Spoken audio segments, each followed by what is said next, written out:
Bonjour tout le monde, j'espère que vous allez bien. Donc, écoutez, ça me met en joie de revenir en vidéo sur YouTube parce que ça fait un bon petit moment. Donc bientôt, je ferai aussi une autre vidéo comme chaque année pour présenter le calendrier 2025 des créatures fées fleurs d'énergie flore. Donc ce sera la 5e édition, mais là, je travaille, donc c'est en cours, donc ce sera pour bientôt.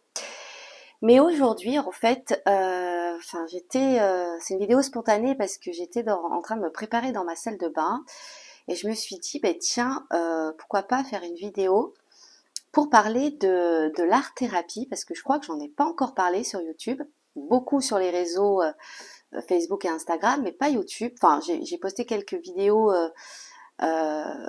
d'images, mais voilà, de face caméra, non.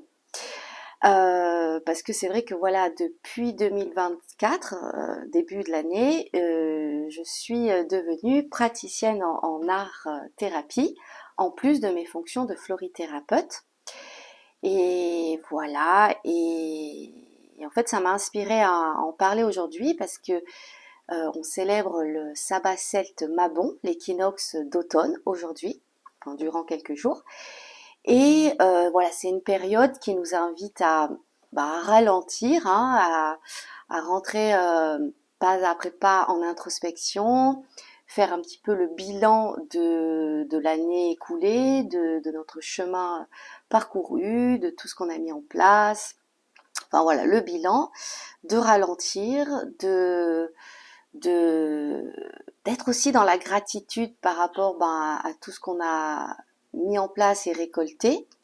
Hein, le Mabon, c'est la gratitude, le rassemblement, la deuxième récolte, l'abondance. Enfin, ce sont vraiment ces belles énergies. Il y a aussi l'ombre et lumière, mais qui pour moi est plus pour le sabbat Samain, donc fin octobre.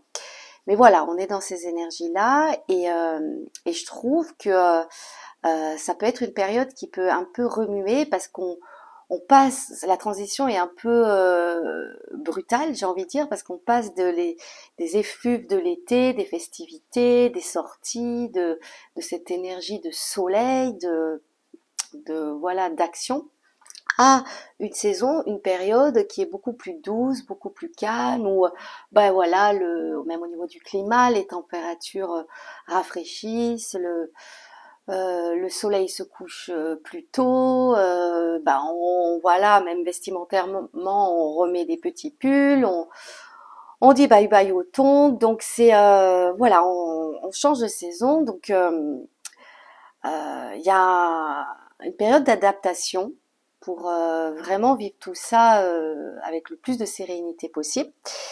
Et l'art thérapie pour moi, elle est propice à cette saison. Et voilà, et je voulais vous en parler, donc j'espère que ça va vous plaire. Donc j'espère aussi que ce sera pas une vidéo trop longue parce que j'ai plein de choses à dire, donc je vais essayer d'être concise et synthétique. Oui, je sais pas trop si ça se dit, mais voilà. Euh, donc, moi, je réfléchissais et parce que ça fait maintenant de longues années que je suis dans le développement personnel, que je pratique plein d'exercices, de rituels, que j'ai mis en place une certaine discipline, etc. Donc ça fait plus d'une décennie et j'adore ça, hein, le développement personnel. Mais je me suis rendu compte qu'en fait, quand on avait besoin, voilà, de ralentir, de lâcher prise, de se libérer, de s'alléger l'esprit, etc. En tout cas pour moi, hein, je parle pour moi, hein, c'est personnel.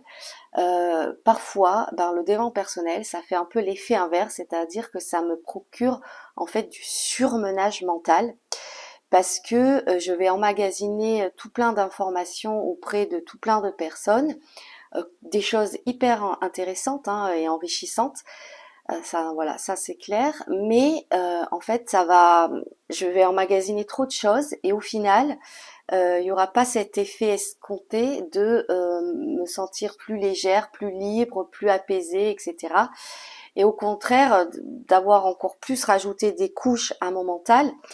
Savoir que j'ai un mental qui est quand même bien actif, hein, je suis toujours en réflexion, en analyse, en questionnement. Donc ça, c'est très bien. Hein, moi, j'ai aucun problème avec mon mental. Puis en plus, du coup, il m'aide bien dans mes fonctions de florithérapeute et de praticienne en art-thérapie pour tout ce qui est analyse, etc., décodage, etc. Mais à titre personnel, il peut aussi, ce mental, m'épuiser. Il peut être énergivore. Et du coup, avec le développement personnel, ça peut avoir un effet de, du coup, je procrastine parce que j'ai trop de trop. Et je me suis rendu compte qu'en fait, moi, ce qui était le plus efficace et qui était le plus simple à faire, à mettre en place, il y avait deux pratiques. La première, c'était aller me balader, marcher, me promener en forêt. Le plus souvent seule. Moi, j'ai aucun problème là-dessus et au contraire, je peux vraiment vivre mon introspection à 100%. Et la seconde, eh ben, c'est l'art-thérapie. Alors, j'oublie pas la florithérapie, évidemment, mais là, voilà, j'avais envie de parler de l'art-thérapie dans cette vidéo, même si avec la florithérapie, ça se combine parfaitement, puisqu'il est question en fait d'exprimer, d'expulser les émotions. Euh, donc avec la florithérapie, c'est plus par les mots, par le verbal, pour comprendre et voilà, mettre de la compréhension. Et l'art-thérapie, c'est plus une manière de...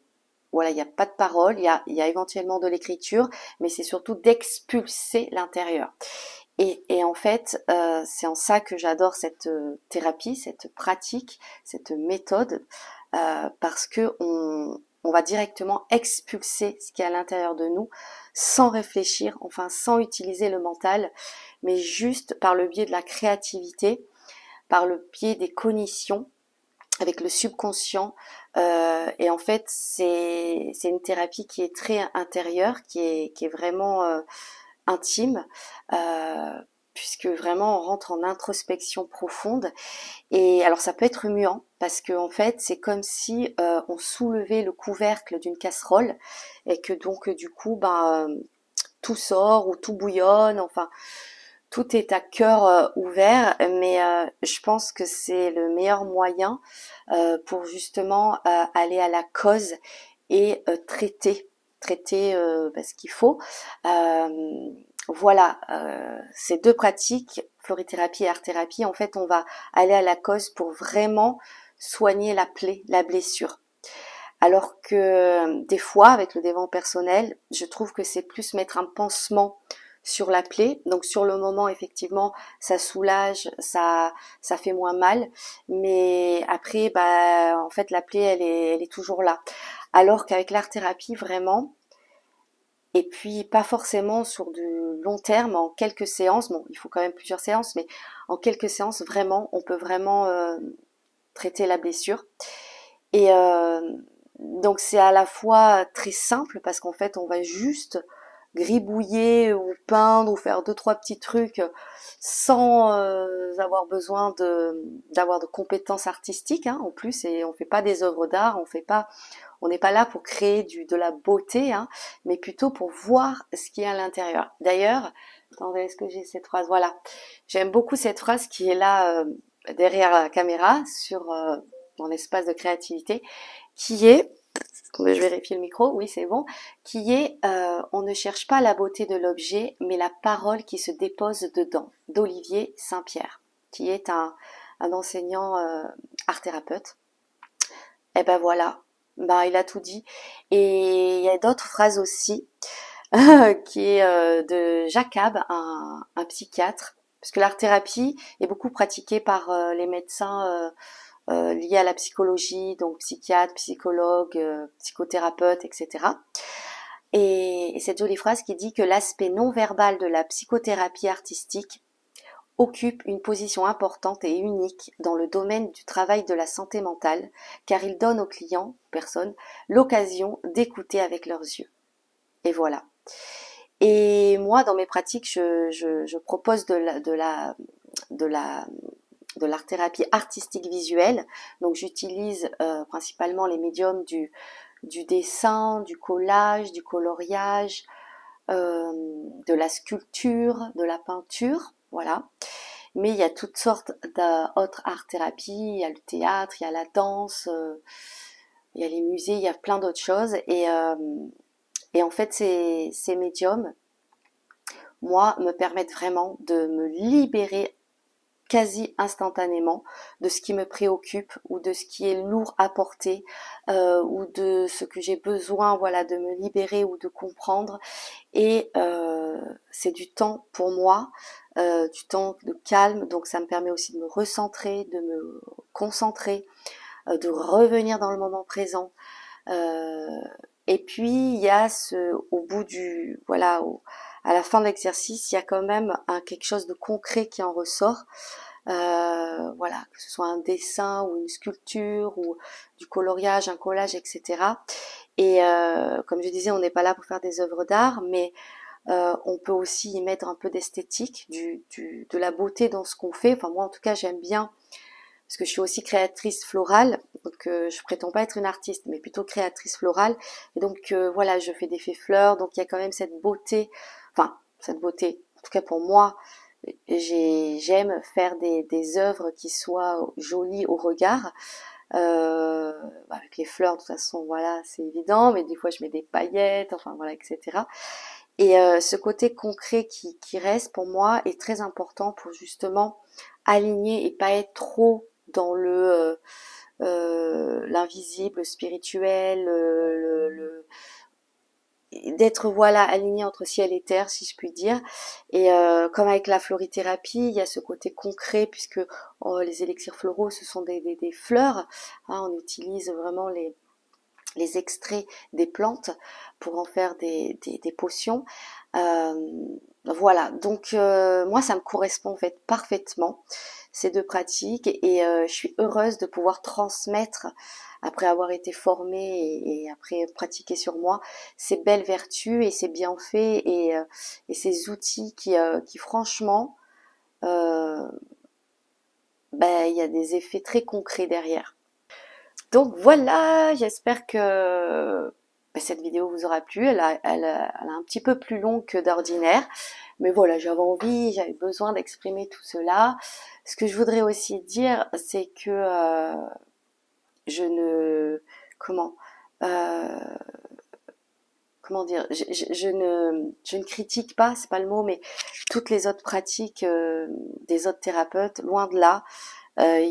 J'adore un petit peu tout pratiquer et il y a plein d'autres pratiques que je fais comme le yoga hatha, comme les séances de reiki, même la sophrologie. J'aime beaucoup par exemple le matin faire ma météo pour savoir comment je me sens, comment va mon corps, du coup quels sont mes besoins. Parce que en fait ouais c'est ça que je voulais dire avec l'art thérapie, c'est que bien souvent, le développement personnel va nous demander d'utiliser notre partie donc mentale, nous dire par exemple lister tous vos besoins, toutes vos envies, etc. J'adore faire ça, hein, mais c'est toujours le mental qui est en action. Alors que avec l'art thérapie, c'est vraiment euh, intérieur. Eh ben, on va écouter nos besoins, mais on va écouter nos besoins qui sont à l'intérieur de nous, donc notre âme, notre essence, notre corps hein, qui est un grand messager. Et du coup, ben, c'est plus juste, je trouve, c'est plus aligné que de réfléchir avec le mental. Là, on va juste écouter nos besoins qui sont intérieurs. Et la météo du matin, par exemple, ben, c'est excellent parce qu'au lieu de se dire ben, qu'est-ce que je vais faire aujourd'hui ou qu'est-ce que j'ai envie de faire aujourd'hui, on va d'abord faire un état des lieux de comment on est, comment on se sent au niveau santé, mental, physique, etc. Et à partir de là, on va s'adapter. Et même si dans notre liste, on avait noté oui, j'ai besoin de dormir, si ce matin, moi, je me réveille, je suis en pleine forme, ben c'est pas aujourd'hui que je vais dormir, enfin que je vais faire un autre besoin, enfin je vais en fait m'adapter à comment je suis au moment présent. Et je trouve que c'est beaucoup plus aligné du coup pour vivre son expérience, marcher sur son parcours à son rythme et ne plus être dans cet esprit de performance pour aller atteindre les objectifs. Euh, donc toujours garder en vue bien sûr à l'horizon ses objectifs, mais pas être dans cette dynamique de il faut ou action ou performance ou compétition ou que sais-je. Là, on est vraiment à son rythme et c'est ok. Et s'il y a des jours, bah oui, il y a des jours où on en fera moins, ben ok, on culpabilise pas, tout va bien. etc. Parce que d'un jour à l'autre, on n'est pas pareil. En fait, on est tellement des êtres, voilà, on dit qu'on est des êtres évolutifs, mais on est des êtres émotionnels et on vit au moment présent. Et selon ce qu'on traverse, par rapport aux situations, comment on se positionne, comment on réagit, etc. Donc bien sûr, d'avoir une bonne connaissance de soi, ça aide pour surmonter tout ce qui se passe. Mais je pense que tout simplement, en fait, de toute façon, la simplicité, c'est pour moi le maître mot. Même, vous voyez, aujourd'hui, je sais pas ce que ça va donner ma tête. J'espère que je serai quand même un petit peu présentable puisque je suis en vidéo sur YouTube. Mais je suis nature peinture. Voilà, la simplicité pour moi, c'est ce qui me convient le mieux. Euh, et, et la spontanéité, voilà. Parce que ben je trouve que comme ça on est authentique et puis on peut plus savourer de la vie. Voilà. Je vais arrêter là mon blabla parce que je pourrais encore dire plein de choses parce que c'est un sujet qui m'inspire beaucoup. N'hésitez pas en commentaire à me faire part de vos réflexions sur tout ce que je viens de dire. Et puis pour voilà finir et revenir sur l'art thérapie, donc si vous êtes intéressé pour découvrir cette pratique ou pour faire des exercices, des ateliers art thérapie, si vous habitez aux alentours de chez moi, n'hésitez pas à me contacter et voilà participer à mes ateliers qui sont voilà dans une énergie de bienveillance et d'entraide, d'écoute, d'accompagnement et bien sûr de créativité. Je vous remercie pour votre écoute et je vous souhaite une belle saison d'automne, une belle fête de Mabon et à bientôt.